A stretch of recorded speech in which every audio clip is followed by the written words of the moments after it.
আসসালামু আলাইকুম। সবাইকে স্বাগত জানাচ্ছি আমার দেশ পোস্ট এডিটোরিয়ালে। সঙ্গে আছি তাহমিনা তাসির। তারেক রহমানের বিলম্বিত হ্যাঁ বার্তা শীর্ষক আমাদের আজকের পোস্ট এডিটোরিয়ালটি লিখেছেন কলামিস্ট ও রাজনৈতিক বিশ্লেষক এম আব্দুল্লাহ। চলুন দর্শক জেনে নেওয়া যাক পোস্ট এডিটোরিয়ালটির আদ্যোপান্ত। দিব্যচক্ষু বলে একটি শব্দ আছে, দিব্য দৃষ্টি বা দিব্য নেত্র সমার্থক শব্দ রয়েছে। অন্যভাবে বলা যায় জ্ঞানচক্ষু, অলৌকিক বা অতীন্দ্রিয় দৃষ্টি বলে অনেকে। বাংলা অভিধানে আরেকটি শব্দ আছে, সেটা হলো দূরদৃষ্টি। ভবিষ্যতের পরিস্থিতি আগে থেকে বুঝতে পারার ক্ষমতাকে দূরদৃষ্টি বলা হয়ে থাকে। পরিস্থিতি ও পরিণাম সম্পর্কে পূর্বানুমান করার ক্ষেত্রে দূরদৃষ্টি ছাড়াও বিচক্ষণতা শব্দটি ব্যবহার করা হয়। রাজনীতিতে এটা অত্যন্ত গুরুত্বপূর্ণ। অদূরদর্শিতা বা অপরিণামদর্শী কোনো কৌশল রাজনীতিতে ভয়ঙ্কর বিপদের কারণ হতে পারে। আবার সেটা যদি হয় নির্বাচনী রাজনীতি বা রাষ্ট্র ক্ষমতা নির্ধারণীর লড়াইয়ের ক্ষেত্রে, তাহলে তো বিপদ ও পরিণাম আরো মারাত্মক। গণভোট ইস্যুতে বিএনপির নীতি কৌশল দেখে হৃদয়ে রীতিমতো রক্তক্ষরণ হচ্ছিল। যে দলটি টানা প্রায় ১.৫ যুগ স্বৈরশাসনের নিষ্ঠুর নিপীড়নে পিষ্ট, সে দলটিকে অনুকূল সময়েও ভুল রাজনীতি বা কৌশলের কারণে ক্রমাগত ক্ষতিগ্রস্ত হতে দেখে কষ্টবোধটা বেড়ে গেছে। দলটির ভোটের রাজনীতির কৌশল ও হিসাব নিকাশ কোনোভাবে মেলাতে পারছিলাম না। বিএনপি চেয়ারম্যান তারেক রহমানের প্রতিটি বক্তব্য মনোযোগ দিয়ে শুনছিলাম গণভোট প্রশ্নে তার অবস্থান জানার জন্য। কিন্তু না, ২২ জানুয়ারি থেকে ২৯ জানুয়ারি পর্যন্ত কিংবা তারও আগে কোনো বক্তব্যেই তিনি গণভোট ইস্যু স্পর্শ করেননি। দলের মহাসচিব মির্জা ফখরুল ইসলাম সাংবাদিকদের প্রশ্নের উত্তরে প্রথমবারের মতো বলেন, বিএনপির হ্যাঁ ভোটের পক্ষে না থাকার কোনো কারণ নেই। মন্তব্যটির মধ্যে কোনো জোর নেই, আছে খানিকটা দ্বিধা। এরপর দলের নির্বাচন পরিচালনা কমিটির প্রধান ও স্থায়ী কমিটির সদস্য নজরুল ইসলাম খান সাংবাদিকদের প্রশ্নের মুখে সংক্ষিপ্ত মন্তব্য করেন, বিএনপি সংস্কার ও হ্যাঁর পক্ষে। রাষ্ট্র কাঠামোর বিভিন্ন ক্ষেত্রে আমূল সংস্কার আনার লক্ষ্যে ৩০টি রাজনৈতিক দলের সঙ্গে জাতীয় ঐকমত্য কমিশনের দীর্ঘ আলোচনা শেষে ৮৪টি সংস্কার প্রস্তাবে ঐকমত্য ও সিদ্ধান্ত হয়। এগুলো নিয়ে তৈরি করা হয়েছে জুলাই জাতীয় সনদ। এই প্রস্তাবগুলোর মধ্যে ৪৮টি সংবিধান সম্পর্কিত। আগামী ১২ ফেব্রুয়ারি ত্রয়োদশ জাতীয় সংসদ নির্বাচনের দিন একই সঙ্গে জুলাই জাতীয় সনদের সংবিধান সম্পর্কিত প্রস্তাবগুলো বাস্তবায়নে গণভোটও হবে। ৪টি পয়েন্টে ৪৮টি ছোট বড় সংস্কারের প্রশ্নে হ্যাঁ অথবা না অপশনে রায় চাওয়া হয়েছে। গণ অভ্যুত্থানের ম্যান্ডেট নিয়ে ক্ষমতাসীন সরকার জন আকাঙ্ক্ষা ধারণ করে সংস্কারগুলোর পক্ষে গণরায় চেয়ে ক্যাম্পেইনও করছে। গণভোটে হ্যাঁ জিতলে সংস্কারের পথ খুলবে। সংস্কার প্রস্তাবগুলো বাস্তবায়িত হলে প্রধানমন্ত্রীর একচ্ছত্র ক্ষমতা কিছুটা কমার পাশাপাশি কিছু ক্ষেত্রে বাড়বে রাষ্ট্রপতির ক্ষমতা দীর্ঘস্থায়ী করার জন্য চাইলেই সংবিধান কাটাছেঁড়া করা যাবে না। তত্ত্বাবধায়ক সরকারের অধীনে নির্বাচন ব্যবস্থা টেকসই হবে। সব মিলিয়ে রাষ্ট্রের বিভিন্ন অঙ্গের মধ্যে ক্ষমতার ভারসাম্য তৈরি হবে।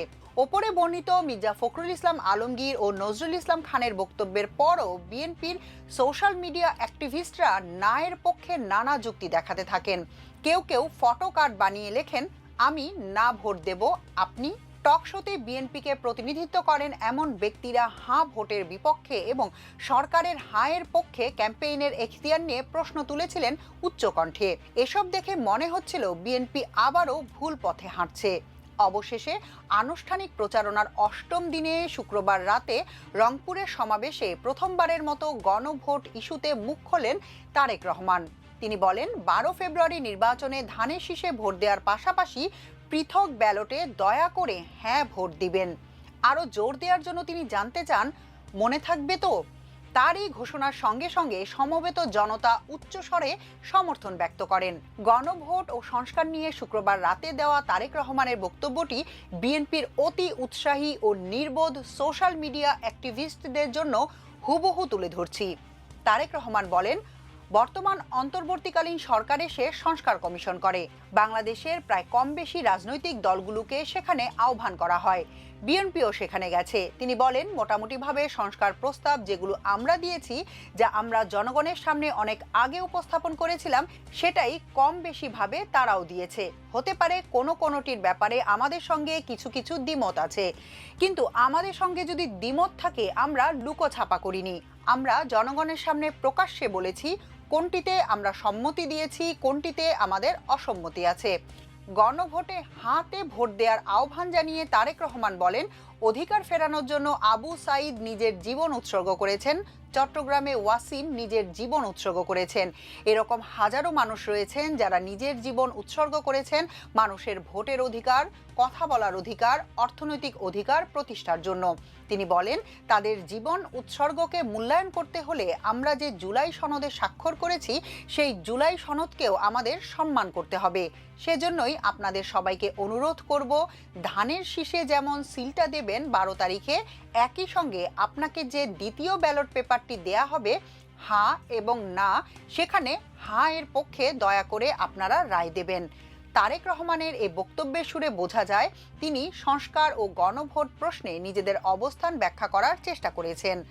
সুস্পষ্ট অবস্থান জানান দিতে বিলম্বের জন্য এক ধরনের আত্মপক্ষ সমর্থনের প্রয়াস আছে বক্তব্যে। কেউ বিলম্বিত বোধোদয় বললেও তাকে দোষারোপ করা যাবে না। সংস্কার প্রত্যাশী বিবেকবান গণতন্ত্রমনা বিপুল জনগোষ্ঠী অনেক আগেই হ্যাঁ এর পক্ষে বিএনপির সুস্পষ্ট অবস্থান প্রত্যাশা করেছিল, কিন্তু দুর্বোধ্য কারণে বিএনপি নেতৃত্ব দ্বিধাগ্রস্ত ছিলেন। সময়ের 1-4, অসময়ের 10-4 বলে একটা কথা আছে। সময় গেলে সাধন হয় না বলে গেছেন লালন। ভোটের বাজারে যে গণভোট গুরুত্বপূর্ণ ইস্যু হয়ে উঠেছে তা বুঝতে এত সময় লাগা কাম্য ছিল না। প্রতিপক্ষ বিএনপির বিরুদ্ধে জুৎসুইভাবে কাটটি খেলেছে ইতোমধ্যেই। সাম্প্রতিক সময়ে রাজধানীর বাইরে বেশ কয়েকটি জেলায় সফর করতে হয়েছে নানা কারণে। বিভিন্ন শ্রেণী পেশার মানুষের সঙ্গে কথা বলে মনে হয়েছে গণভোট ইস্যুতে বিএনপির অস্পষ্ট বা নেতিবাচক অবস্থান দলটির জন্য বেশ ক্ষতির কারণ হয়েছে। Better late than never. দেরিতে হলেও অনুধাবন করার জন্য তারেক রহমানকে ধন্যবাদ। বিশ্বাস করি নির্বাচন সামনে রেখে নীতি কৌশল নির্ধারণে কোনো টিম বা ব্যক্তিবর্গের পরামর্শ গ্রহণ করেন তারেক রহমান। তারা যদি আগে গণভোটের ইস্যুটি এড়িয়ে যাওয়ার পরামর্শ দিয়ে থাকেন, তা যে কতটা আত্মঘাতী ছিল সেটা এরই মধ্যে বুঝতে পারার কথা। বিশেষ করে আওয়ামী লীগ, বামপন্থী ও দিল্লিপন্থী জাতীয় পার্টি না ভোটের পক্ষে পরিষ্কার অবস্থান নিয়েছে। তাদের কারো দ্বারা প্রভাবিত হয়ে বিএনপি এতদিন দ্বিধা দ্বন্দ্বে থেকে থাকলে সেটা যে কত বড় ভুল ছিল তা এখন অনুমান করা উচিত। দিব্যচক্ষু বা দূরদৃষ্টির অভাবে অপরিণামদর্শী কৌশলের খেসারত দিতে হতে পারে। নির্বাচনের আর মাত্র কয়েকদিন বাকি। এর মধ্যে গণভোট ও সংস্কার ইস্যুতে নিজের পরিষ্কার অবস্থানটা দলের সর্বস্তরে জানান দিতে হবে। এখনো মাঠ পর্যায়ে বহু নেতাকর্মী গণভোট ইস্যুতে বিভ্রান্ত। তারা হ্যাঁ ভোট মানে মুক্তিযুদ্ধের বিপক্ষে বা জামায়াতের পক্ষে, আর না ভোট মানে বিএনপি বা ৭১-এর পক্ষে, এমন প্রচারণা চালাচ্ছে। এ ধরনের অনেক ভিডিও ক্লিপ ভার্চুয়াল প্ল্যাটফর্মে ভাইরাল হচ্ছে। ভোটের প্রতিপক্ষ সেগুলো ব্যবহার করে বিএনপি ক্ষমতায় গেলে যে সংস্কার না করে আওয়ামী লীগের স্টাইলে দেশ চালাবে, সেই প্রচারণা চালাচ্ছে ব্যাপক ও কার্যকরভাবে। বিএনপির অবস্থানগত অস্পষ্টতার কারণে হালে বিএনপির জন্য অতিশয় দরদি হয়ে ওঠা সংবাদ মাধ্যমও এতদিন হাঁ এর বিপক্ষে প্রত্যক্ষ ও পরোক্ষ ভূমিকা রাখছিল। বিএনপি বেজার হতে পারে এমন আশঙ্কায় কতিপয় সুবিধাবাদী চরিত্রের বুদ্ধিজীবীরাও ইনিয়ে বিনিয়ে নেতিবাচক লেখালেখি করছিলেন।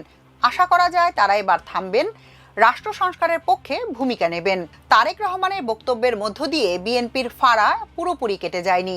কোনো আসনে যদি বিএনপি প্রার্থী জেতেন আর হ্যাঁ ভোট পরাজিত হয়, তা নিয়েও বিএনপিকে নিন্দামন্দের মুখোমুখি হতে হবে। আলোচনা আলোড়নের ঝড় বইতে পারে। ফ্যাসিবাদী শাসনের রক্ষক পাহারাদার অনেকেই কিন্তু সংস্কার চায় না। বিগত সময়ের ক্ষমতার নিয়ামক শক্তিগুলো তাদের দাপট ও লুটপাটের সুযোগ অটুট রাখতে, ভঙ্গুর গণতন্ত্রের পুনর্বন্দোবস্ত টিকিয়ে রাখতে সংস্কারের বিপক্ষে অবস্থান নিয়েছে।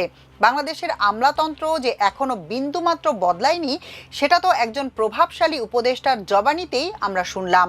গত মঙ্গলবার রাজধানীতে এক অনুষ্ঠানে সড়ক, সেতু, জ্বালানি ও রেলপথ উপদেষ্টা ফাউজুল কবির খান সচিবালয় সহ সরকারি দপ্তরগুলোর আমলাতান্ত্রিক জটিলতা ও কর্মকর্তাদের আচরণে ক্ষোভ প্রকাশ করে বলেছেন, আমলাতন্ত্র একটি জগদ্দল পাথরের মতো হয়ে দাঁড়িয়েছে, এটা জনগণের বুকে চেপে বসে আছে, কিছুই করা যায় না এখানে, কোনো রকম মানবিক দায়বদ্ধতা আমাদের এই আমলাতন্ত্রে নেই। আমলাতন্ত্রের কাজের ধরনের সমালোচনা করে উপদেষ্টা বলেন, সবাই অফিসে আসেন, যান, গাড়িতে চড়েন, কিন্তু মানুষের জীবনের যে দৈনন্দিন সমস্যা সে বিষয়ে তাদের কোনো নেই। তারা শুধু চিঠি চালাচালি করেন, এই রুম থেকে ওই রুমে চিঠি যায়, সভা হয়, সমিতি হয়, লাঞ্চ হয়, স্ন্যাক্স হয়, কিন্তু কাজের কাজটা কিছুই হয় না। যত কিছুই করার চেষ্টা করেছি সব কিছুই আটকে আছে।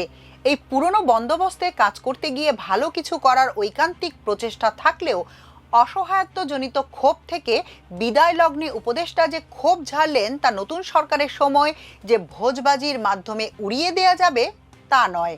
ভবিষ্যতের প্রধানমন্ত্রী তারেক রহমান বা ডাক্তার শফিকুর রহমান যিনিই হন না কেন, এ ধরনের অসহায়ত্ব থেকে বের হতে হলে রাষ্ট্রকে খোল নলচে পাল্টাতে হবে। দুর্ভেদ্য প্রাচীর ডিঙাতে হলে জুলাই সনদে বর্ণিত সংস্কারই শুধু নয়, আরও অনেক সংস্কার প্রয়োজন পড়বে। সেটা করতে হবে দৃঢ়তার সঙ্গে। 12 ফেব্রুয়ারির বহুল প্রতীক্ষিত নির্বাচনটি গতানুগতিক কোনো নির্বাচন নয়। এই নির্বাচন জুলাই অভ্যুত্থানে শহীদদের রক্তে ভেজা, দৃষ্টি হারানো ও অঙ্গ হারানো হাজারো ছাত্র জনতা শিশুর কষ্টে নীল ভোটাভুটি। অবশ্যই এই নির্বাচনটি হতে হবে প্রশ্নহীন। সুষ্ঠু, শান্তিপূর্ণ ও অবাধ নির্বাচন শেষে ক্ষমতার যে পালা বদল হবে সেটি হতে হবে জুলাই আকাঙ্ক্ষার পাটাতনের উপর। প্রতিদ্বন্দ্বী দলগুলোর নেতাকর্মী ও সমর্থকদের মধ্যে যে অসহিষ্ণুতা দেখা যাচ্ছে তাতে শঙ্কা দানা বাঁধছে, উদ্বেগ উৎকণ্ঠার কালো ছায়া পড়ছে। শেরপুরের ঝিনাইগাতিতে জামায়াতের এক নেতাকে কুপিয়ে হত্যার ঘটনা ঠেকাতে পারেনি কাছাকাছি উপস্থিত থাকা সেনা ও পুলিশ বাহিনী। একদিনে 6টি স্থানে সংঘর্ষ ও সহিংসতার ঘটনা ঘটেছে। জামায়াতের পক্ষ থেকে ভোটাধিকার কেড়ে নেওয়ার শঙ্কা প্রকাশ করা হয়েছে। জামায়াতে ইসলামীর আমির ডাক্তার শফিকুর রহমান বাগেরহাটে বলেছেন, আপনাদের সাবধান করে যাব, কেউ যদি আকাশ থেকে কালো চিলের রং ধারণ করে কারো ভোট ছো মেরে নিতে চায় ওর ডানা সহ ছিঁড়ে ফেলবেন। বিএনপির পক্ষ থেকেও কোনো নেতা শঙ্কা প্রকাশ করেছেন। জামায়াতের নারী কর্মীদের হেনস্থা করার কয়েকটি ঘটনা বিএনপির ভোটের বাজারে নেতিবাচক প্রভাব ফেলছে। জামায়াত ইসলামীর নারী কর্মীদের পোশাক খুলে নেওয়ার হুকুম এবং হিজাব ও নেকাব খুলে নেওয়ার চেষ্টা ভালো বার্তা দিচ্ছে না। তারেক রহমানকে এ বিষয়ে মাঠ পর্যায়ে আরও কঠোর ও কার্যকর বার্তা দিতে হবে। পর্দানসীন নারীরা ঘরে ঘরে গিয়ে প্রচার চালাবেন, তাতে বাধা দেওয়ার অধিকার গণতন্ত্রে বেমানান। নির্বাচনী আচরণবিধি লঙ্ঘিত হলে তা কমিশন দেখবে। বিএনপি নেতাকর্মীরা কেন নারীদের উপর ঝাঁপিয়ে পড়বে, অপদস্থ করবে? এসব ঘটনায় জামায়াত আমির ডাক্তার শফিকুর রহমান বিএনপির উদ্দেশ্যে প্রশ্ন ছুড়েছেন, নির্বাচনের আগেই যদি আপনারা এটা করেন, নির্বাচনের পরে কি করবেন? ব্যালট সামনে রেখে এ প্রশ্ন কানে বাজলে প্রভাব অনিবার্য। কথায় কথায় সংঘাতে জড়ানো বা হঠকারী আচরণের ব্যাপারে জামায়াত নেতৃত্ব থেকেও আরও শক্ত বার্তা দিতে হবে। দেশের রাজনৈতিক ইতিহাসের সন্ধিক্ষণে সবার কাছে সংযত ও সহনশীল আচরণ কাম্য। তা না হলে সামনের নির্বাচনটি ইতিহাসের সবচেয়ে সহিংস ও রক্তক্ষয়ী নির্বাচনে পর্যবসিত হবে। যদিও নির্বাচন কমিশনার আনোয়ারুল ইসলাম সরকার বলেছেন, অতীতের অনেক নির্বাচনের তুলনায় এবারে নির্বাচনের মাঠের পরিবেশ অত্যন্ত চমৎকার। ভোট গ্রহণ সংশ্লিষ্ট কর্মকর্তাদের নিরপেক্ষতার বিষয়ে কঠোর হুঁশিয়ারি দিয়ে আরেক নির্বাচন কমিশনার অবসরপ্রাপ্ত ব্রিগেডিয়ার জেনারেল আবুল ফজল মোহাম্মদ সানাউল্লাহ বলেন, নির্বাচনে পক্ষপাতিত্বের এক সুতো পরিমাণ বিচ্যুতিও বরদাস্ত করা হবে না। যদি কারো বিরুদ্ধে পক্ষপাতিত্বের প্রমাণ পাওয়া যায় তবে তার পরিণতি হবে অত্যন্ত ভয়াবহ। এ ধরনের হুঁশিয়ারি আগের নির্বাচন কমিশনগুলো থেকেও শোনা যেত। এবার বক্তব্য নয়, অ্যাকশন দেখতে চায় মানুষ। গত 27 জানুয়ারি রাজশাহীতে জাতীয় নির্বাচন ও গণভোট 2026 উপলক্ষে সার্বিক আইন শৃঙ্খলা পরিস্থিতি মূল্যায়ন এবং in aid to the civil পাওয়ার এর আওতায় মোতায়েনরত রাজশাহী সেনানিবাসে এক মতবিনিময় সভায় সেনাপ্রধান জেনারেল ওয়াকারুজ্জামান পেশাদারিত্ব, নিরপেক্ষতা, শৃঙ্খলা, ধৈর্য ও নাগরিক বান্ধব আচরণের মাধ্যমে দায়িত্ব পালনের উপর বিশেষ গুরুত্ব আরোপ করেছেন। জনগণ তাই চায়। একই দিন পুলিশ হেডকোয়ার্টার্সে সম্প্রতি যোগদানকারী 27তম বিসিএস ব্যাচের এএসপি প্রবেশনারদের উদ্দেশ্যে বক্তব্য দেওয়ার সময় পেশাদারিত্ব, নিরপেক্ষতা ও দায়িত্ববোধের প্রমাণ রাখতে সক্ষম হবে বলে জানিয়েছেন আইজিপি বাহারুল আলম। পুলিশ এক গুরুত্বপূর্ণ সন্ধিক্ষণে দাঁড়িয়ে আছে উল্লেখ করে তিনি বলেন, বাহিনীর সদস্যদের মনোবল চাঙ্গা করা এবং জনগণের আস্থা পুনরুদ্ধারে আমরা নিরলসভাবে কাজ করে যাচ্ছি। সেনাপ্রধান ও পুলিশ প্রধানের দৃঢ় ও বলিষ্ঠ বার্তায় আশ্বস্ত হতে চাই, কিন্তু তা যেন দৃশ্যমান হয়। শেরপুরে একজন নেতার প্রাণহানির ঘটনার দায় মাঠে থাকা সেনাবাহিনী ও পুলিশ কোনোভাবেই এড়াতে পারে না। এই ছিল আমাদের আজকের পোস্ট এডিটোরিয়াল। এতক্ষণ সঙ্গে থাকার জন্য অশেষ কৃতজ্ঞতা। আল্লাহ হাফেজ।